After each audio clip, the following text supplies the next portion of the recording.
میں نے دیکھا امیل سنت کو، حاجی 4 اسلامیہ کھڑے تھے، ایک کو انہوں نے کچھ ارشاد فرمایا، پھر تھوڑی دیر کے بعد آگے کہنے لگے کہ یوں کھڑے ہو گئے، میں معافی چاہتا ہوں۔ وہ حیرت،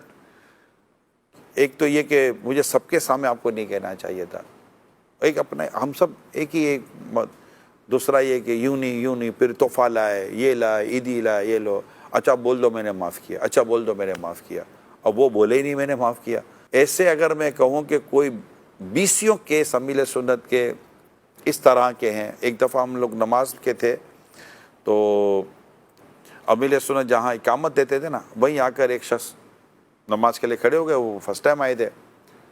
تو ہمارے کسی ایک اسلامی بھائی نے، میں اس طرف کھڑا تھا،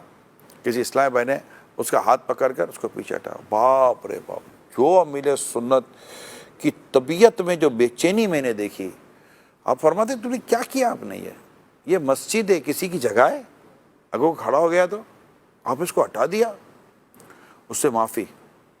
پھر اس کو تحفہ، پھر معافی، پھر تو 3 تحفے دیے اس کو، وہ 4 دفعہ تو معافیاں مانگا، اس کو اس کی جگہ پر لا کر کھڑا کیا، مطلب میں یہاں سے اقامت دے دیتا،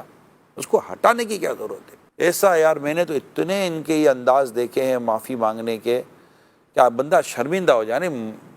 شرمندہ ہو جائے۔ اگر یہ گھر کے بڑوں کو آ جائے نا، یا چھوٹوں نے خدا نہ خواستہ بڑوں کے ساتھ کر دیا، اور یہ معافی مانگنے کی عادت ہو جائے، ارے سب کے بیچ، اچھا معافی بھی کب مانگے گے؟ سب کے بیچ میں 2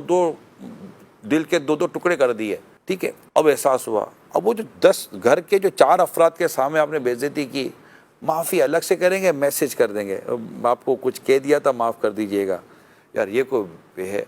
اگر سب کے بیچ میں بے عزتی کی تو سب کے بیچ میں معافی مانگنی